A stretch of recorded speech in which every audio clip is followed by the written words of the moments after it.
Hello नमस्कार दोस्तों, मेरा नाम है रवि प्रताप। मैं आपका स्वागत करता हूं एक्सपो एजुटेक के यूट्यूब चैनल पर। तो दोस्तों आज हम बात करने वाले हैं सौरमंडल, एक महत्वपूर्ण तथ्य, महत्वपूर्ण प्रश्नों के बारे में दोस्तों आज बात करने वाले हैं। तो दोस्तों मोस्ट इंपॉर्टेंट क्वेश्चन है जो कि जीके से लिए गए हैं। तो दोस्तों बार बार परीक्षाओं में पूछे जाने वाले प्रश्न हैं। तो दोस्तों जितने भी क्वेश्चन लिए गए हैं वो दोस्तों परीक्षाओं में पूछे जाने वाले प्रश्न हैं, चाहे वो एसएससी का हो, बैंकिंग का हो, रेलवे का हो, एसएससी का हो। तो दोस्तों किसी भी प्रकार का कम्पिटिटिव एग्जाम है दोस्तों, किसी न किसी प्रकार के एग्जाम में पूछा गया है, चाहे वो एग्जामिनेशन पैटर्न से हो तो चाहे आपके नॉलेज पर्पज़ से भी हो। तो आपके नॉलेज में भी ये सारी बातें होनी चाहिए। तो दोस्तों इसी के बारे में आज चर्चा करने वाले हैं।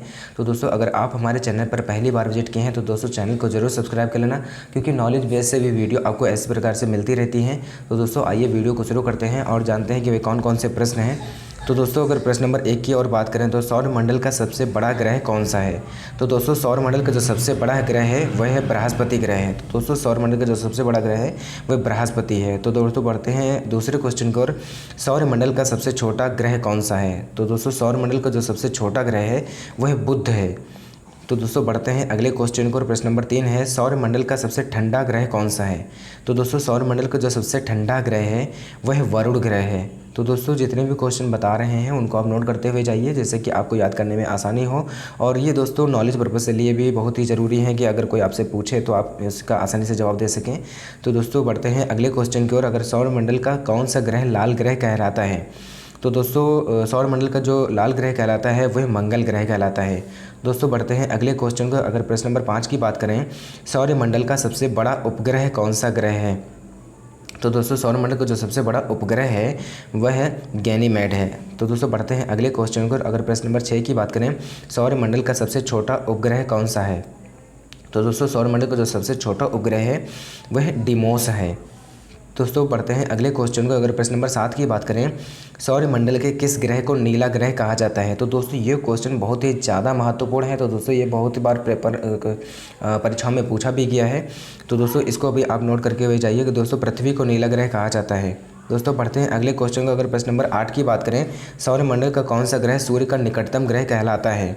तो दोस्तों सौर्य का जो ग्रह जो निकटतम ग्रह कहलाता है वो बुध ग्रह कहलाता है। तो दोस्तों ये भी परीक्षाओं की दृष्टि से बहुत ही ज़्यादा महत्वपूर्ण प्रश्न है। बढ़ते हैं अगले क्वेश्चन को। और अगर प्रश्न नंबर 9 की बात करें तो सौरमंडल का ग्रह कौन सा ग्रह सूर्य से सबसे अधिक दूरी पर स्थित है। तो दोस्तों जो सौरमंडल का जो सबसे दूरी पर स्थित ग्रह है वह वरुण ग्रह है। दोस्तों बढ़ते हैं अगले क्वेश्चन को। और प्रश्न नंबर 10 की बात करें तो पृथ्वी का सबसे निकटतम ग्रह कौन सा है। तो पृथ्वी का जो सबसे निकटतम ग्रह है वह शुक्र ग्रह है। तो ये भी क्वेश्चन बहुत ही ज़्यादा महत्वपूर्ण है। बढ़ते हैं अगले क्वेश्चन की ओर। अगर प्रश्न नंबर 11 की बात करें, सौरमंडल का कौन सा ग्रह सबसे चमकीला ग्रह कहलाता है। तो सौरमंडल का जो सबसे चमकीला ग्रह है वह शुक्र ग्रह कहलाता है। तो ये भी क्वेश्चन बहुत ही ज़्यादा महत्वपूर्ण है। दोस्तों बढ़ते हैं अगले क्वेश्चन को। अगर प्रश्न नंबर 12 की बात करें, सौरमंडल का कौन सा ग्रह सबसे गर्म ग्रह कहलाता है। तो दोस्तों जो सौरमंडल का जो सबसे गर्म ग्रह कहलाता है वो भी शुक्र कहलाता है। तो दोस्तों ये शुक्र ग्रह बहुत ही ज़्यादा महत्वपूर्ण है। तो इसको भी आप जानते रहे कि इसको क्या क्या ग्रह कहा जाता है। तो दोस्तों अगर प्रश्न नंबर 13 की बात करें, किस ग्रह को भोर का तारा कहा जाता है। तो दोस्तों शुक्र ग्रह को जो है भोर का तारा कहा जाता है। तो ये क्वेश्चन बहुत ही ज़्यादा महत्वपूर्ण है। दोस्तों अगर प्रश्न नंबर 14 की बात करें, किस ग्रह को सांझ का तारा कहा जाता है। तो दोस्तों शुक्र ग्रह को ही सांझ का तारा भी कहा जाता है। तो ये भी क्वेश्चन बहुत ही ज़्यादा महत्वपूर्ण है। अगर दोस्तों प्रश्न नंबर 15 की बात करें, सौरमंडल के कौन से ग्रह पर लाल धब्बा दिखाई देता है। तो दोस्तों सौरमंडल के जो ग्रह है उस पर जो लाल धब्बा दिखाई देता है वो शुक्र ग्रह पर ही दिखाई देता है। तो ये भी क्वेश्चन बहुत ही ज़्यादा महत्वपूर्ण है। दोस्तों अगर बात करें प्रश्न नंबर 16 की, सौरमंडल का कौन सा तारा सबसे चमकीला तारा है। तो दोस्तों सौरमंडल का जो सबसे चमकीला तारा है वह साइरस है, डॉग स्टार इसको बोलते हैं। तो ये भी क्वेश्चन बहुत ही ज़्यादा महत्वपूर्ण है।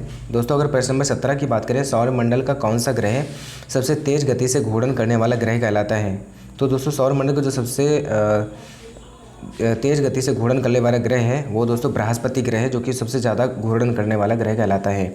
दोस्तों बढ़ते हैं अगले क्वेश्चन को। अगर बात करें प्रश्न नंबर 18 की, सौरमंडल का कौन सा ग्रह सबसे धीमी गति से घूर्णन करने वाला ग्रह है।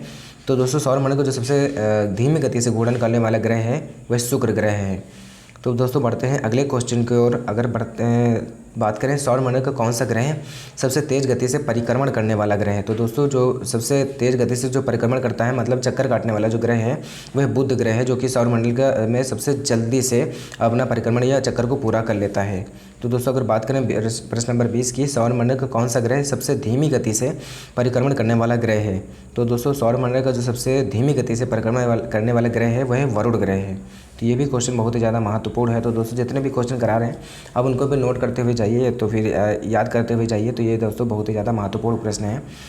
दोस्तों प्रश्न नंबर 21 की बात करें तो सौरमंडल का सबसे नज़दीकी तारा कौन सा है, तो दोस्तों सौरमंडल का जो सबसे नज़दीकी तारा है वो प्रॉक्सिमा सेंचुरी है। तो दोस्तों ये भी क्वेश्चन बहुत ही ज़्यादा महत्वपूर्ण है।